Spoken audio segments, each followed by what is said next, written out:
Welcome to Ride the Stream. We are here to chat about falling skies. I am here with my favorite podcasting partner in crime, Aw. Michelle Brittany. Hey, Travis. How goes it for you today? Well, we're gonna have our first day of 100-degree weather, and time of recording, which is March 18th. And that's going to be, I believe, a new record for the Phoenix area. Uh, Yowzer. and at the other end of the spectrum, Travis, do tell us your weather today in good old Baltimore. Yeah, after last week's few days of the 80s, we've cooled back down to a brisk 23 degrees this morning, which was like a real feel of 15. Ugh. Um, Not fond of it, but I guess there are worse things. I'm really interested to talk to you about this episode because last week's episode was you know, just felt off. The Mhm. best way I can describe it. So I'm interested to see what your take is on this episode. Um, Spoiler alert, I do think it was a better episode. Um, we are talking about Sanctuary Part 2, which is episode 7 of season 1, Yep. airing originally July 24th, 2011. Again, we're following the 15th year anniversary. Um, and maybe we're the only ones covering the 15th year anniversary. I don't know. I haven't seen anyone else mention anything. Not that it means anything, Well, but we're Mavericks, you know, because we started talking about Lost before there was really any sort of like, hey, it's the 20th or 25th anniversary or whatever, yeah. which was kind of odd to me. And I still haven't heard a whole lot either. Mm. But yeah, So yeah, I'm interested to hear your take. If you want, I can dive right into the synopsis and then we'll get into our chat. that sounds good to me. All right. All right. As the small group seems to integrate with the other ranchers, we see Hal, Matt, and Ben and the other second mass kids playing soccer. Jimmy doesn't pass the ball to Ben and later tells him to stay away from him. Next, we see a teenager from the ranch, Tessa, is approached by her father saying he notices her liking Hal. Mhm. But she knows why they're there, so don't like him too much. Later, we see Lourdes discovering Eli's backpack. He's the young boy who was given to the Skitters, and shares this information with Hal and Mike. Hal references also how the sentries seem to be more concerned with them rather than patrolling the skies or roads for Skitters. Mike isn't so sure, but he decides to investigate a locked barn instead and finds another item marked with Eli's name, and that's when Terry walks in on him with a gun pointed at him. Terry tries to justify the arrangement they have with the Skitters, giving them children to avoid any of their own from being taken or attacked. Given time to process this, Mike tells Hal that he can never forgive what the Skitters did to Ricky and won't let the same thing happen to others. So he tells them to all get up, gather the things, and head out. Tessa interrupts their escape, saying she was going to try to get Hal to join them. Sure, but not everyone else. She yells Mhm. for her father, but the group gets outside and makes a run for it. Ricky doesn't seem to be particularly concerned with moving too fast. It kind of seems like he slows up the whole process, and Mike stays behind. They get pinned behind a truck from gunfire. Hal tries to get them to go, but Mike tells Hal he has to take care of Ricky. He tells Ricky that he loves him and he needs to stay with Hal. Mike ultimately gets cornered by Terry, and as the screen shifts to the running children, they stop when they hear one final gunshot. They travel on foot through the night until Hal has them go into a home to rest, a place where a young birthday party must have been interrupted when the attack first happened. Most of the kids fall asleep quickly, while Ben recognizes he can do more than sit around. He has more energy, and he can scout ahead for help. Hal tells him to be careful, but if he can, get back to the school if there's any danger. As Ben passes a creek later, he ducks behind a brush as the ranchers are following their path in pursuit. He stays hidden and runs away from them until finally running into Tom and Di, who have been scouting all night as he's discovered the map and pretty much everything else Terry told him was a lie. Tom has Ben tell him everything that happened before going back to the school with Di, while he goes ahead to help Hal and the others, who have been discovered, and Hal opens fire on them. Terry tells Hal that there are acceptable losses in war, and then tells the sharpshooter to kill Hal. But before he can do that, the sharpshooter is killed by Pope. After escaping earlier in the episode, it appears he kept tabs on the kids to make sure they're safe. But Pope is shot in the leg, and then Tom appears asking what Pope's angle is. Fair. Yep.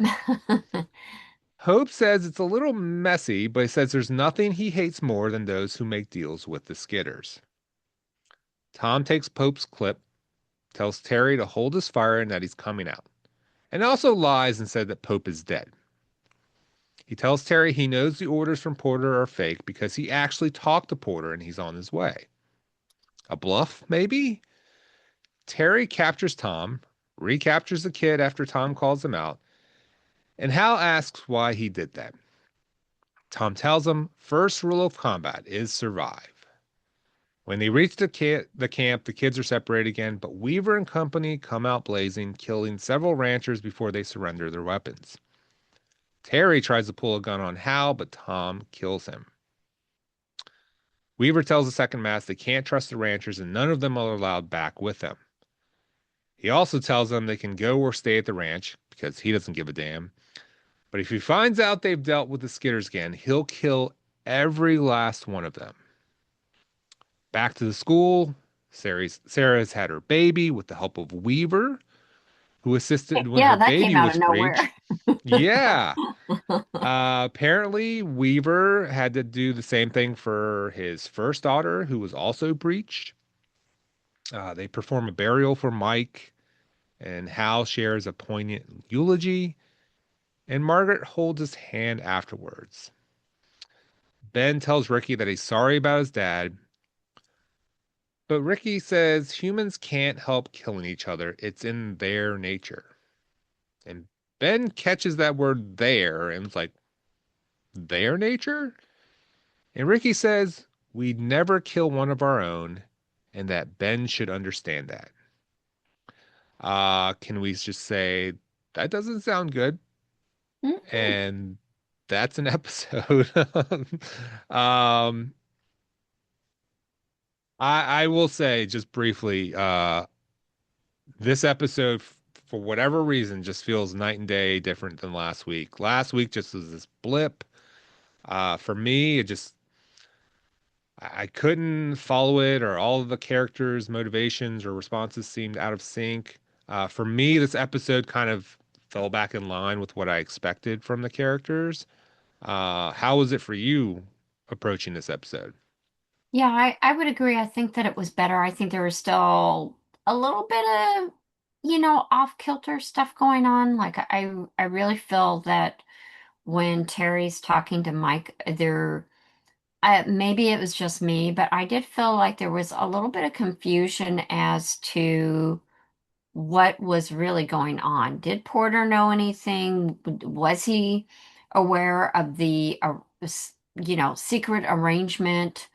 I would hope that he didn't, but the way, I mean, I guess you really can't take what Terry says that there's any truth in it. But it was pretty revealing that at least it helps to understand the motivation of one individual to work with the Skidders and how that came about. I also found it interesting um, how he seemed to be on board with the Skidders because they're just trying to make their numbers. which I thought was really a kind of an odd comment. Weird way to Um, phrase something. yeah. So that whole kind of discussion that Terry had with Mike, I still felt was could have been written a little more concisely, I think, and a little clearer as to what was going on. And maybe it was meant to be subterfuge, still a little bit, and having to decide whether Terry was still telling some lies in there or if he was actually telling Mike the truth. Um, yeah, they also had a few twists and turns in there, like Weaver getting in there and helping with the baby delivery, Hal agreeing with Ben for Ben to go back on his own, I thought was, well, that maybe that's not out of character, but I felt like it was a little unexpected. Yeah. And then Margaret holding Hal's hand, I thought, again, was I don't know, I feel like, well, we know there's something kind of there, but I felt again that intimacy might have been just a little bit rushed or forced a little bit. Yeah. But I, at the end of the day, I agree. I feel like it was a much better episode, and I feel that it got a bit more on track. Like Tom going and saying, "I'm going after the kids." Um, it felt right, and a good response for him, and the fact that he did kind of go against Weaver's wishes, but um, and I think he even comments, my intuition was correct, you know. Um, and it's too bad he didn't have that earlier, but Yeah. it's kind of like, yeah, we might have avoided a little bit of stuff. But it was nice of him to verbalize, well, I think everything Terry told us was a lie. It's like, you think? Um, and then, yeah. So, yeah, I definitely feel like it was better. I did like that Pope did say that he was kind of coerced to tell them anything about the second mass. I think he did have some regrets there, and I think that's probably why he kind of was like sticking with the kids a little bit to Yeah. one, hopefully get back, into a safer territory. But I think two, I think he did legitimately feel he had an obligation to make sure the kids were safe and they got back. So that felt right. I Yeah. felt like that didn't go against what we know of Pope. So, yeah, Yeah. I think I was surprised when he didn't kill Tessa's father. Like he easily was able to like take him out. And I thought it was interesting, like that's they true. when Terry basically because apparently Pope killed the father's brother when Pope was trying to steal stuff, and so Terry leaves Tessa's father there to kill Pope, and Pope's like, "Oh, you should clean up the place. You know, there's broken glass everywhere." And then he just shows like his restraints are broken free. Um, Yep. but when he knocks him out, he has a knife and he's there. He could easily just stab him and kill him, but he just spits on him instead. So I don't know if that was a um him changing or Pope's way of maybe letting the father, hey, you reap what you sow. You've got to live with what you've done here. Yeah. Um, and like you, I am glad that he kind of stuck around and um, maybe this is his way of understanding he doesn't know what his purpose is anymore. Yeah. You know, before he was like skitter killing machine and do what he wants, and now it's you know, unfortunately, like he got tortured and revealed information um and he got shot in the process. And I will say I do think it's funny that, one of the final scenes is, we see the baby crying. He's just like, Why am I always sat next to a crying baby? And uh it really makes me wonder what was his life like before for him to make that comment. Maybe it was his own kids or I don't know, but he's got this like thick striped polo shirt on Oh, and totally not in keeping with his bad boy image at all. I'm kind of like, oh, he's been whipped. so I do appreciate the return of Pope. Margaret does not, understandably so. Yeah, Uh, and Tom, I think he recognizes, hey, you could have kept running. I think that's his way of yeah. saying thank you. Hmm. Um, but he also says in the meantime, he can be the cook, bing, and just I guess consider himself lucky that Yeah. he was able to get away alive.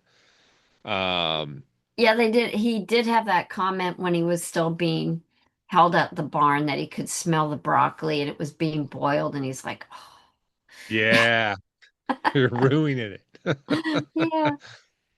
But Um, speaking of that, I was totally amazed at how um, night and day things were for the people at the ranch, and the fact that they had apples, they had fresh vegetables. I was just like, they had a real bounty there. yeah, Um, yeah, I was just like amazed at in comparison to what, the community was at the school and how little they had.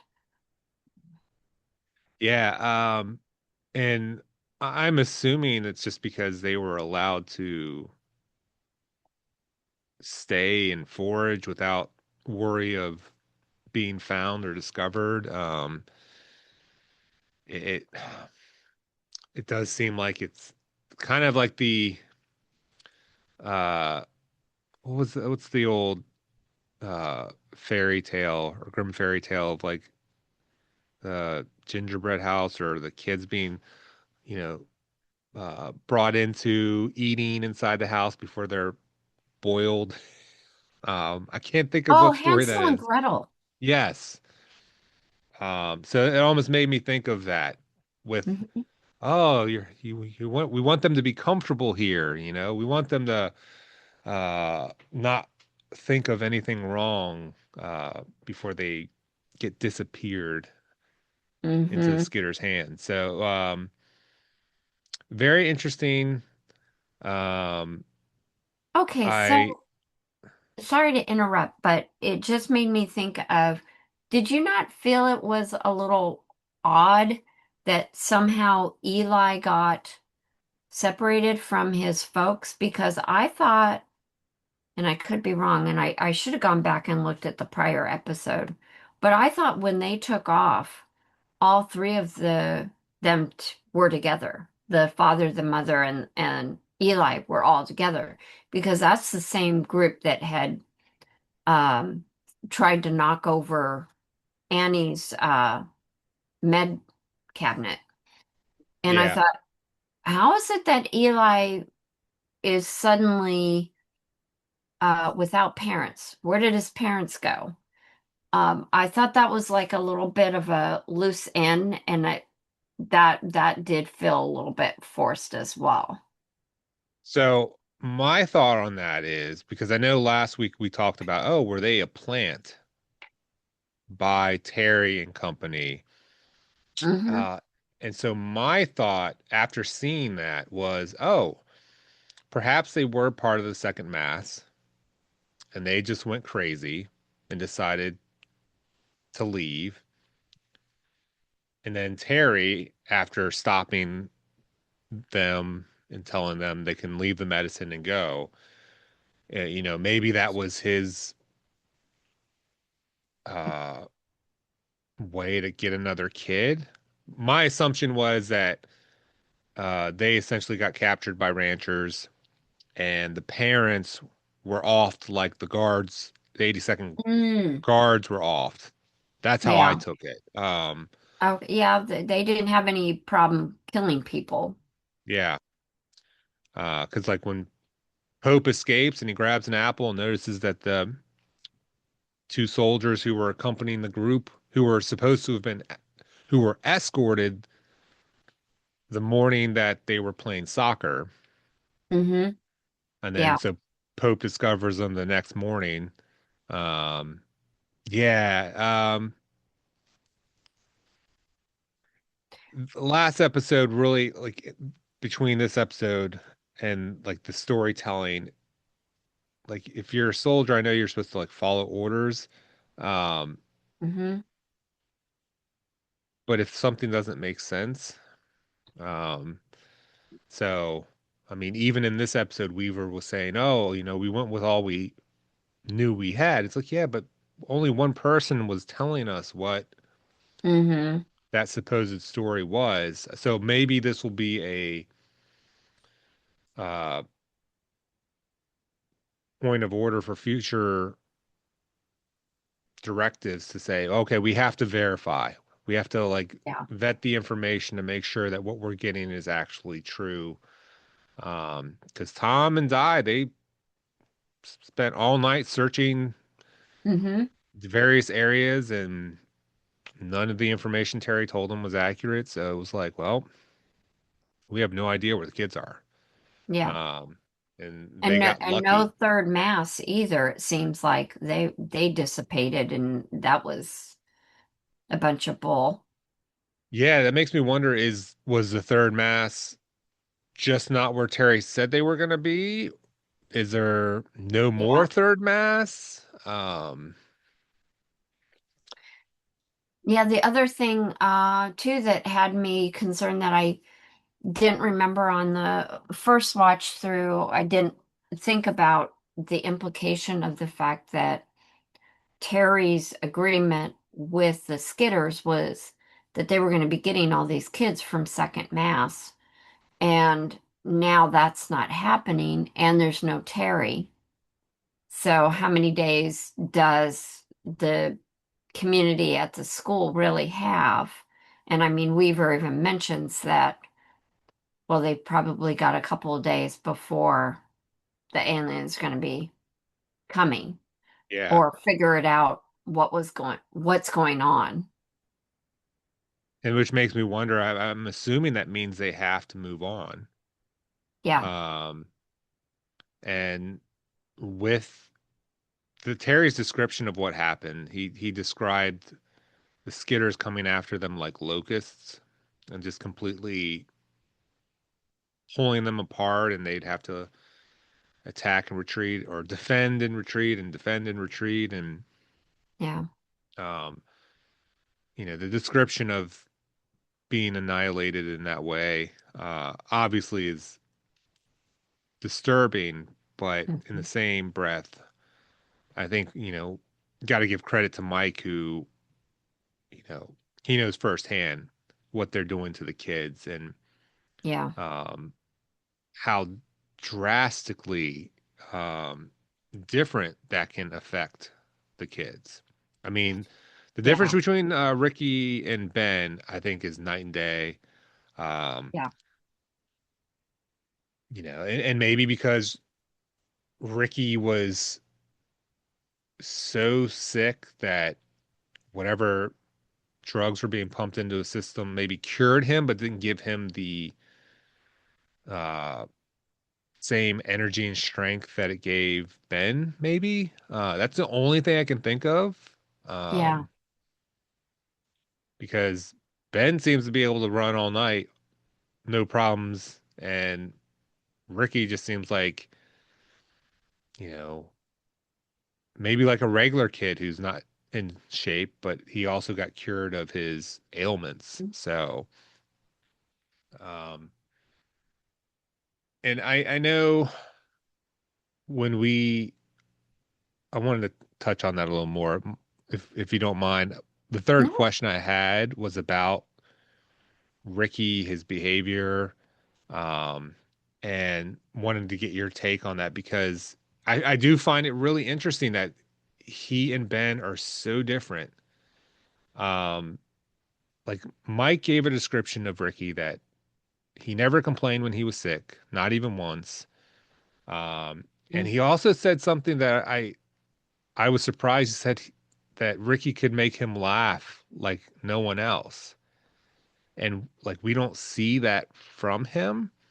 So he seems like a completely different character, and I wanted to know, especially after his final comment, do you think that like Rick has just become more alien than human now? Because he doesn't even seem to register that he's Rick, like he's Mike's kid, and didn't Yeah. seem sad about his death at all. Like, do you have any insight or thoughts of like that at all? Yeah, I know that, I told you offline that I didn't really care for the Ricky character, and I think part of it is because it's so hard to get a real reading. He seems to be a walking contradiction. Um, because Mike has one perception of him. Um, so I was confused. For example, they're at the dinner table when they're having, all their veggies and apples and things like that. And Terry comments like, "Oh yeah, Mike was always talking about all the good stuff about you and yada yada." And I noticed that Terry calls him Rick. He doesn't call him Ricky. So I noticed that right away. Like he gave him like some amount of respect instead of, keeping him down by saying, sometimes when people are, called Ricky, that sounds youthful, young, and Terry called him Rick. Um, and Ricky says, "Well, what kind of good stuff could you tell him? That I was sick all the time." And so he actually sounds, the reading that I was kind of getting is that Ricky actually seems to absolutely hated being in that situation, being sickly all the time, probably not getting to play with the kids, being an outcast, um, and really being a very miserable kid. And that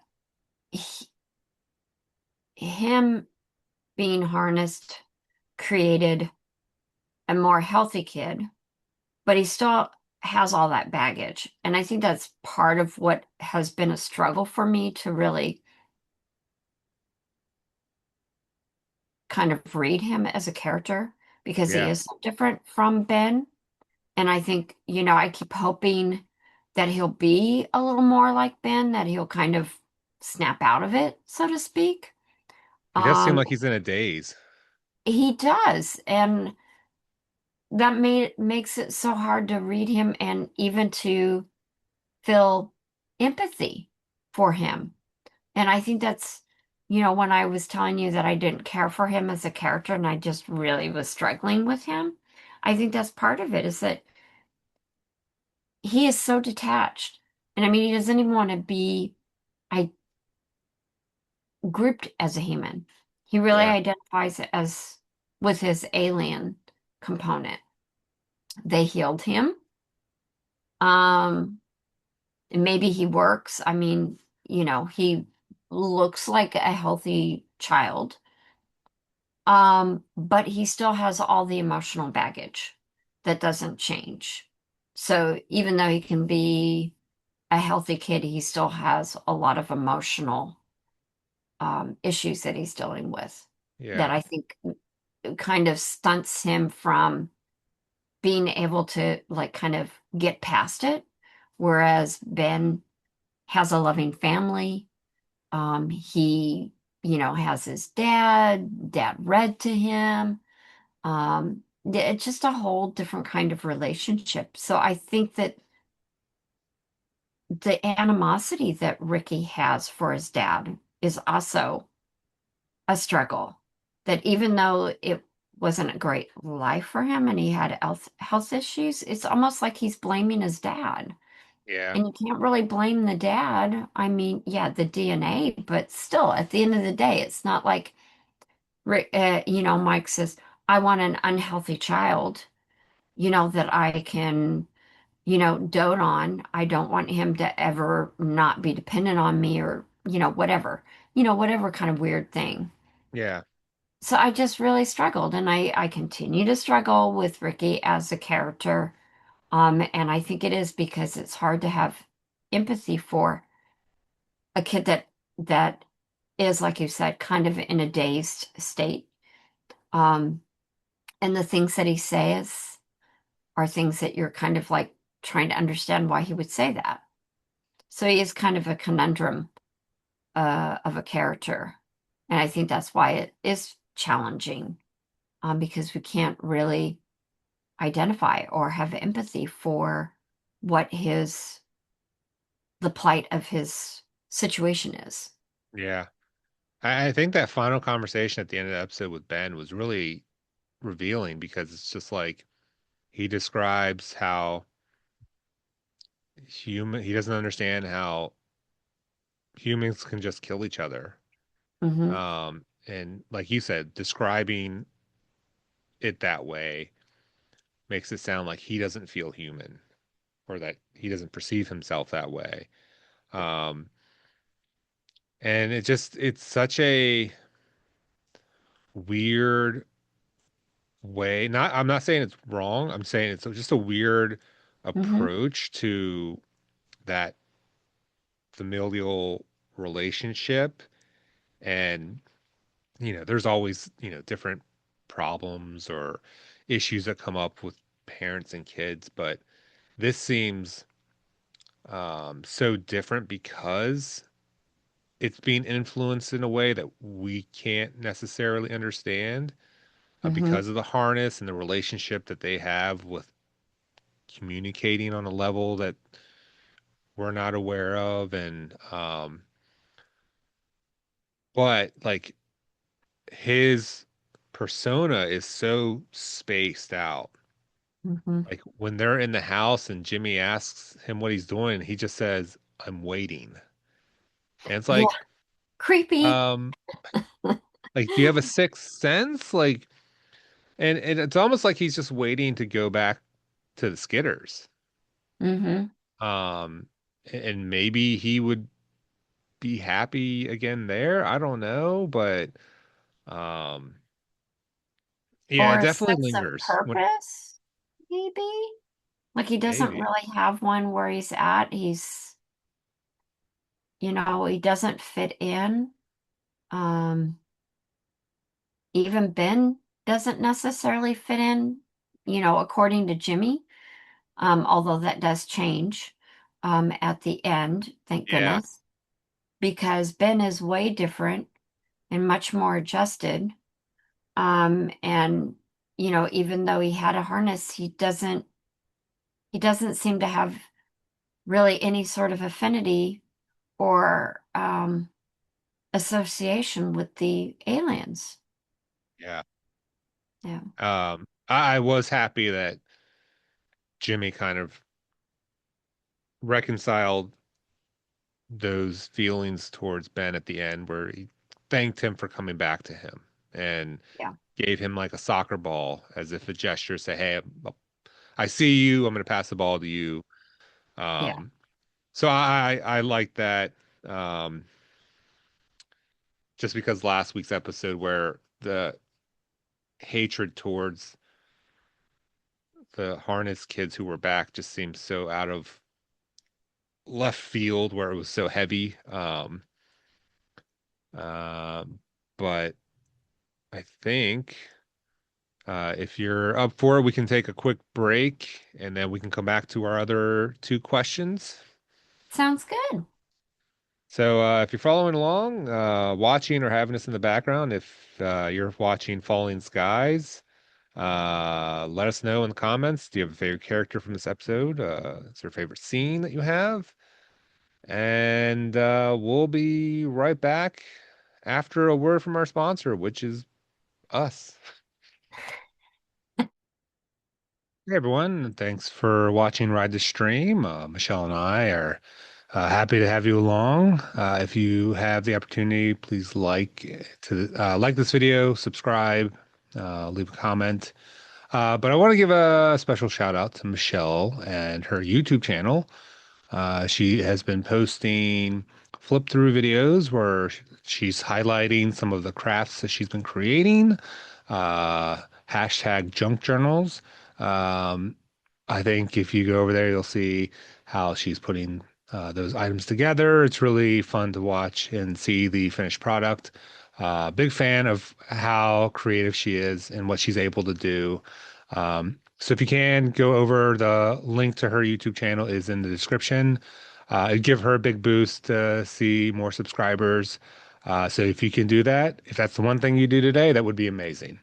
All right, we'll get back to the conversation. We are back with more than just ourselves. We've got some interrupted guests. Someone stole my chair during our commercial break. He's looking Uh, pretty happy. Oh, now he's gonna leave. He oh, got okay. camera shy, I guess. Mm, So that's you ding. know, I guess some cats can't handle the spotlight, I guess. No, no. Thank you for everyone sticking around. We are gonna be going into our first and second questions. Uh, Favorite or most interesting scenes? How did this week fare? Especially in comparison to last week, where we were both like not super thrilled with our choices, Yeah, it was a little easier this week for sure. I right? felt Did you like have easy to the top or a few? um no, I think I kind of got a clear individual um that kind of takes it home. Um and then scenes there's definitely more interesting scenes that weren't, that we didn't think were interesting because they were so awkward Yeah. versus last week. Um, I didn't write down any scenes specifically, um, but I think probably one of my top ones would be the conversation between Mike and Terry, and how the uh, relationship between Terry and his community and the Skitters, how it kind of evolved into the arrangement that it became. Yeah. I thought was very interesting. I could see where that would be, particularly as time goes on with the invasion, that kids would become harder to gather. Um, so I could kind of see the Skitters making some concessions to get those kids. Um, yeah. So that kind of made some sense to me that I still don't understand necessarily why um someone would make any kind of arrangement, would be comfortable with doing that. Yeah. Um, you'd think that it would be all about the humans. So, Yeah. It when Terry was describing the situation in that scene, and when he talked about the child who fell behind and was taken, and then the Skitters weren't gone, were didn't come back for a week. And he described it as it was almost like they were saying thank you for not attacking us for the kid and letting them have the kid. And I was like, that's such a weird way to justify the actions. Um, because it gave them a reprieve from being like attacked by the locusts as he described them. So yeah, it was very um, morbid conversation. Um, and it's also puzzling why Terry continued to want Mike on his side. I know they had worked Hmm. together before, and for whatever reason, he thought that Mike would think that this arrangement was okay, even though his own kid was harnessed. Now, granted, Terry is the one who ultimately kills Mike. So yeah, the Mike and Terry conversation's interesting, uh, just because of the way we see how the ranchers have decided that it's okay to, because they're all in on it. Like, Hmm. um, and even the being okay with it. Tessa, when she realizes they're trying to escape, she's like, "Oh, I was gonna," in front of everyone else, like, "Oh, I was gonna try to get them to let you stay," as everyone else behind them would have been, chopped liver. But that's the mindset that they've come with, being acceptable to have these losses, as Terry said later in the episode, when it comes to war. And it's like, I mean, but at some point you're sacrificing more than other people. I mean, you're sacrificing, you know, what it means to be humane. So yeah, that scene is really good just because you don't fully understand Terry's motivation with keeping Mike around, um, as if he's trying to hope that it will make it better if Mike understands. Yeah, because and it seems like Terry misread the room because why would Mike be agreeable to that? Because his kid was already taken and was Yeah. harnessed. And, he, was able to get Ricky back, but Ricky wasn't the same anymore. So he definitely sees the downside to that. I also thought about, as you were speaking, about how just in the prior week, how would Second Mass have handled that? You know, what if Weaver made that kind of arrangement? Or, was there any discussion? Or was it just Terry making an executive decision about coming to this agreement um, to save the few kids in the community? Second Mass parents were like, yeah, those kids are targets. They're creating the alien targets on us because we've got kids in the community. So it really is an interesting study in how people kind of come to problem solving, Yeah. such dire situations. Um, Yeah. I think the only difference I could see is that Weaver doesn't seem like the type where he would have made that decision. He seems like the type like he'd probably die before making that decision. mhm. I could be wrong, but um, for whatever reason, you know, Terry decide. Yeah, I am interested. Like, is Terry making the decision, or was it him and the other remaining soldiers who made the decision? Yeah. But it does seem like I do feel like it would be different with the second mass.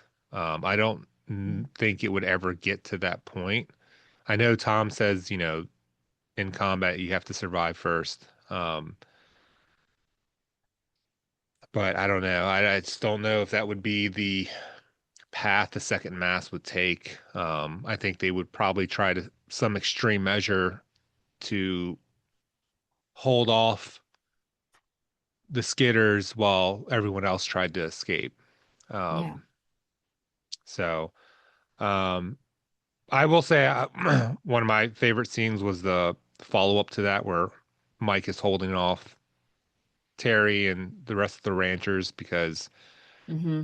he's very, I think he reads the room. He tells Rick Mm-hmm. to leave and to stay with Hal and that he loves him.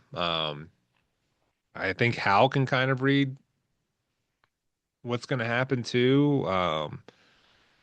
And Mike just admits that, you know, I I might not be able to stop what's happening, but I'm not going to be a part of it. Like, and I think that's coming fully on the back end of watching his son have that happen to him, and how could he justify that ever happened to anyone else's kid? Like, Yeah. um, so I do that is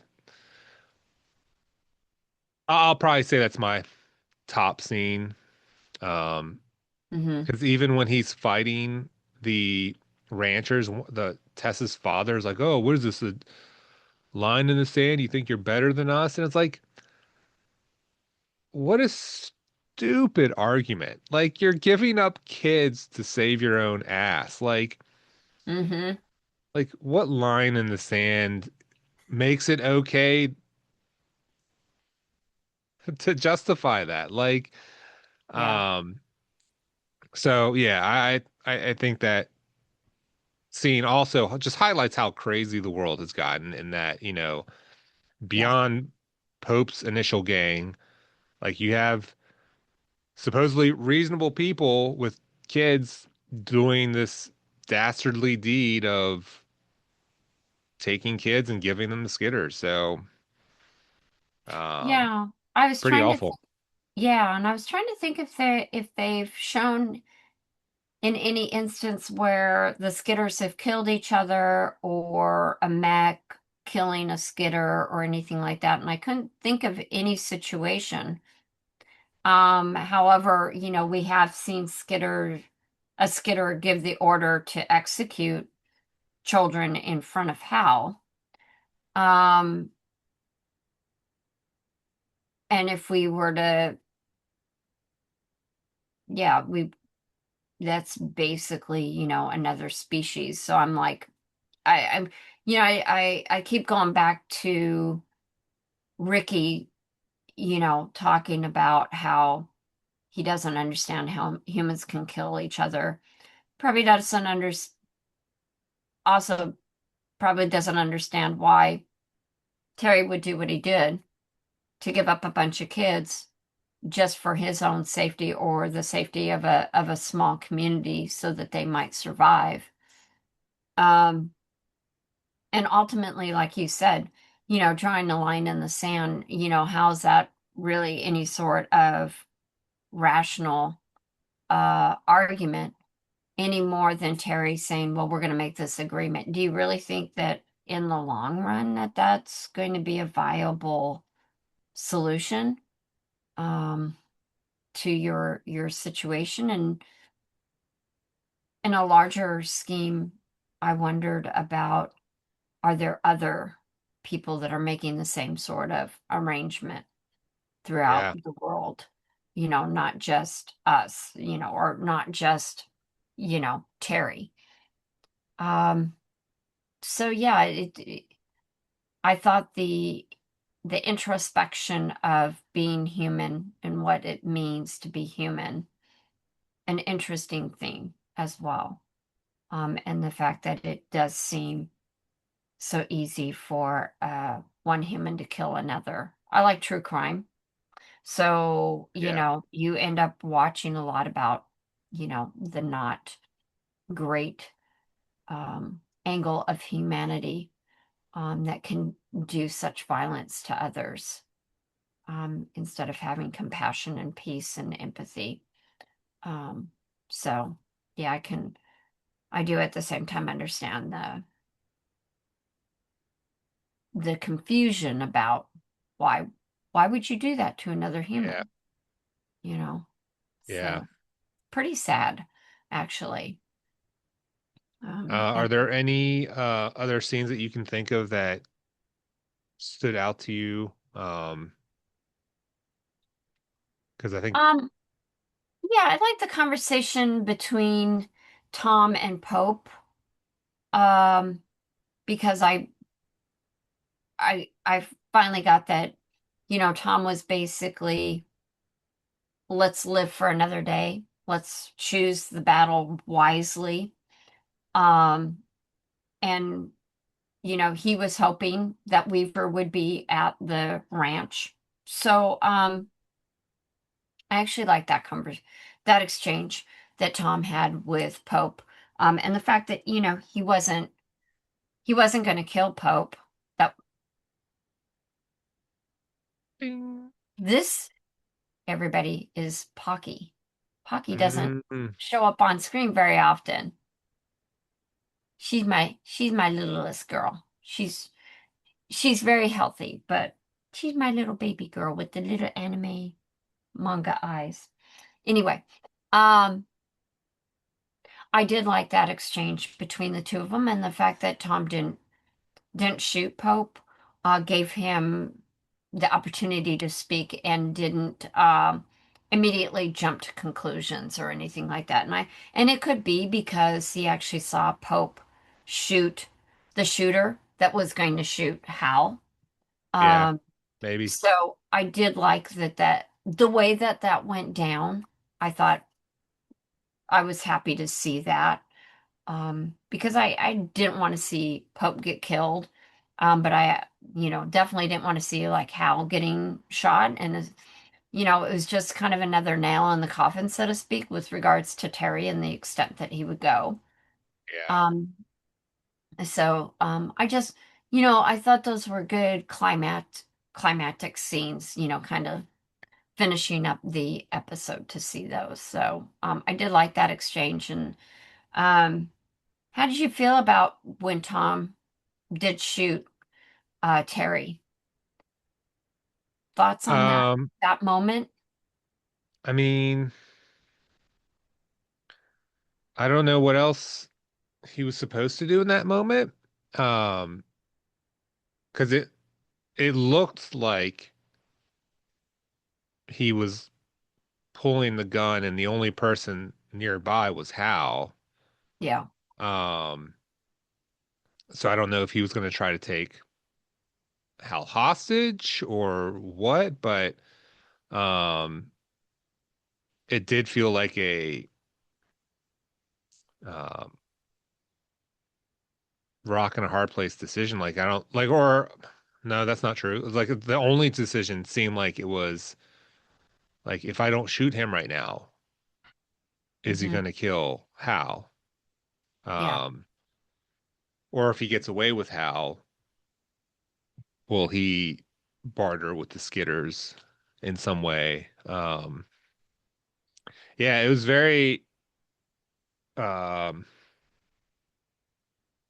very weird. Terry's character is very unusual, because when they walk up on the house where Hal and the kids are, he makes some offhand comment of like, almost buying a house in that neighborhood once upon a time. Just, Hmm. just very like trying to have a normal conversation when they're about to like go abduct some kids and maybe murder one or two of them. And all of those justifications that he has that he's telling to Mike earlier in the episode, it's like those just kind of wash away because you're seeing this like he doesn't seem untethered at all. Mm-mm. Like he seems very much in control and he's able to kind of like act as if what he's doing isn't really that big of a deal. Hmm. Um, and maybe that's how he's able to make those decisions. Um, so I thought that was pretty alarming. One of my top scenes though was, the like you were saying, the intensity of some of the scenes where, Hmm. he gives the sharpshooter the order to kill Hal and all of a sudden gunshot rings out, but it's from Pope. Yeah. Um, and I really like that. I forgot about that moment. So when I saw it, I was like, oh, hey, there's Pope again. Like he Yeah. does seem like the type of guy who would gladly go out in a blaze of glory.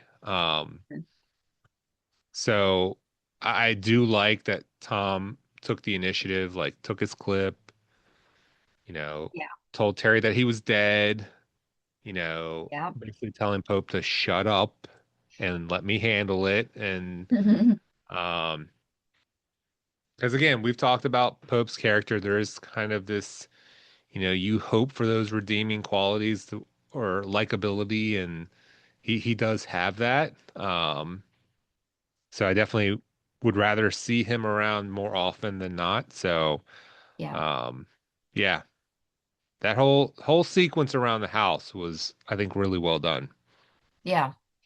Yeah, and I also like the contrast between Terry talking about, buying a house in that neighborhood, versus Hal and Lords having a conversation about, will we ever have this? And I thought that was actually a really neat conversation that, they seem optimistic, and they have hope that eventually one day they'll be able to, live in a house again and not be on the move. That, one day, life will return to a point where there are no aliens invading Earth. So I like that. I like that they're talking about being hopeful, because that's our future, Yeah. and the fact that they have hope. Um, I liked that. I thought that was also a good scene. It's not a top scene, but it definitely honorable mention type of scene, for sure. Yeah, and I do like the the scene that they presented in the house that they hold up in because, when everyone's going to sleep except like Ben, Jimmy, Hal, and Lords, Hal goes to the counter and there's like this old birthday cake on the counter. There's a birthday balloon off almost in the background. I don't know if it was semi off screen or not, but um so you just kind of get this back to reality of like, oh man, like all the Mhm. things that probably were going on when the invasion started. And they have like this little snapshot of it. Yeah. Um, so I thought that was really, really well done. Just because everyone's lives have changed and, talk about hard decisions, you know, Hal is on the forefront of like, we're not giving up. Hmm. I think we're gonna win this thing and we're gonna do whatever we can to do that. Yeah. We don't make deals with the Skitters by giving up kids to them. Like that's just not Yeah. the way to do things. So, yeah, I agree. I do like that conversation and Lord's play some piano and Yeah. um, I like scenes like that where it shows, I don't want to say it's normal, but the more typical idyllic aspects of childhood, having piano lessons, playing soccer with your friends, and having birthday cake, and having your parent read, uh, a popular fiction book, at night. And those are nice that they do give hope. And I even commented in my notes how it's nice to see those kind of moments, that it does give you hope that we haven't lost our humanity. And we are kind of, going back to grassroots and the more basic stuff. What life was like prior to a lot of technology. I mean, they even commented about that last week. So I like those type of things, that they include in there. There's a bit of nostalgia, um, and yet it's hopeful because, those are the things that they'd like to have back, at some point. and even just thinking about that, something as simple as bedtime stories. I mean, Mhm. it's such a, I think your great word. Look, it's nostalgic. Like Megan, my wife, and I like. we read bedtime stories to our kids, God, every night for years and years. Like, Hmm. and in this moment, I can't remember when it stopped. Um, I think it was probably when they asked for it to stop, but Yeah. um, that was such a normal thing. And I agree. I do like that they have those moments of just realism. Like that's something that's true, celebrating a birthday is true um and yeah, it might not be the best scene, but I think it adds a lot of depth to the show by presenting these characters with scenarios that they're familiar with, scenes that we're familiar with as viewers. And I think that's the type of stuff that helps connect to characters a little better, Hmm. um, because everyone can relate to that, um, Yeah. or at least most people. Yeah, I really can't think of when we stopped telling our kids stories, but um, yeah, I think the birthday cake said I think it had a number 6 on it. It did. Um, Yeah. so um, yeah, I don't know where to go from there. Are there any other scenes that you want to highlight on before going Um, to let's see. characters? Just, some of the humorous moments or um maybe not the most humorous, but insightful. Weaver helping Anne deliver Sarah's baby. The fact that he had experience with breech births. So he's actually able to help. He gets right in there. He's washing his hands. Let's get to this. Um, I thought was great. Pope obviously with some of his humor with regards to the broccoli. And then when he's back at the second mass community, the fact that, um, being a cook maybe is not so bad. And Tom, lets him know, consider yourself lucky, that kind of thing. Because Tom probably, probably vouched for him a little bit, maybe off screen to Weaver, that there is a place for Pope. Um, you know, so I liked those as well. I think, just kind of as little bits here and there. So, Yeah. Um, I definitely had those same moments. hmm. Um, and um, the only other moment I listed was just the Hal directing Ben. Um, because initially he was telling Ben, "No, you're not going anywhere," Hmm. and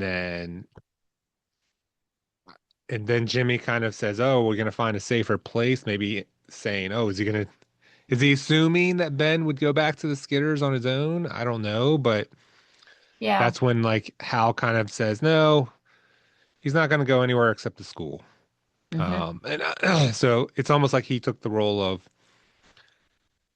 Tom in that position where Tom finally relents and says, "Okay, Hal, you're a big kid now. You can do stuff on your own." And that's almost like Hal's way of saying that to Ben, like, Hmm. "All right, I got trust you to do this." And um, so yeah. Um, do you have a favorite character? I do. And then I have a couple honorable mentions as well. How about you? Same kind of deal? Yeah. Do you want to just go through all of yours and then? Sure. Well, I'll go through my honorable mention.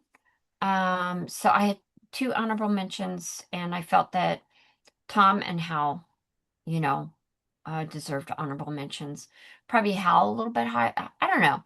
It's neck and neck on those two because I think they showed a lot of strength, respectively, in the situations that were shown in this episode. Hal, um, reading. the room a little bit with regards to what Mike was bringing to him and the fact that they needed to act. Um, I definitely like that, he's proving himself to be a leader, and having the same sort of smarts that his dad does. And I like that at the closing scenes that he delivered a eulogy. He went up and spoke first, which I thought was actually really neat. It shows respect to what he's bringing to the group. So I like that. Tom for, going by his intuition, immediately acting at the fact that, hey, the escort guys are not back. We need to go check things out. We haven't seen them. Third mass has not arrived. This doesn't feel right. And the fact that he took action, even though Weaver was saying, no, we're supposed to stay here, we're supposed to wait, and yada, yada. Yeah. I like that, Tom, took the lead on that and was not going to be deterred. And his handling with Pope, and then ultimately picking his battles and waiting for the right moment. Um, it's unfortunate that he did have to take a life, but it was either Hal or Terry. And since Yeah. Terry didn't really, bring things to the table that was going to help them out, the fact that he was a turncoat um, definitely made sense, the actions that he had to take. So those were my two honorable mentions. Um, my honorable mentions, I had three. I agree Hmm. with Hal. I don't know Hmm. why I did not put Tom on here, but I had Hal, Pope, and Weaver. Okay. Um, just because I liked seeing Weaver's softer side, you know, Yeah. even making the comment that they think soldiers are brave, but he said, I'd rather be out on the battlefield than childbirth. So I thought that was great. Pope, just for, kind of being, the same knight in shining armor. Hmm. Um, and, I think I think you summed it up where he just, his role has increased and um, he had some really good moments in this episode. Yeah. So my top pick is Mike. And I went with Mike in part the courage um, that he had as a dad, to stand by Ricky, even though Ricky was pretty a terrible, terrible behavior on Ricky's part towards his dad. Um, and then also Mike's refusal to kind of come into the fold with Terry and become part of that group. Yeah. And the fact that he knew what was the right thing to do and he stuck to his morals with regards to that, in spite of the fact that there are guns involved and stuff. And, a lesser person might have just said, oh, okay, okay, Terry, whatever you say. The fact that Mike was not afraid, um, given everything that he was facing. So I gave it to Mike. Same. I agree. Um, I think, you know, you do what you can as a parent. Um, and he saw firsthand what it was like to watch his son change. And um, I think that just shows Mike's humanity is like his good nature to want to protect those that he loves. And, um, I wasn't sure where it was going to go with him, but then they had that one gunshot go off and, it was like, oh, well, shit, Yeah. that's the end of Mike. So, bit of a sad moment. But I really do think Hal's tribute to him at the end, kind of epitomized what who Mike was. So that was really good. Yeah. It was, it made me think about, some of the other interactions Mike has had over the episodes, including Mike saying, go on back out. And then Hal's like, well, should I hit you? And I'm like, hell no, just lock me into the closet. So it's a little bit of stuff like that. So, definitely, Mike has been, a good addition. It's sad that's how his story ends, Yeah. that he didn't find a good solution with regards to Ricky, and it just sounds like I don't want to say it's a lost cause, but it almost seems like the Ricky that he loved is no more. And Yeah. that's really sad sad That that is a sad situation. reality, but I think you're right. Like he's not there anymore. Yeah.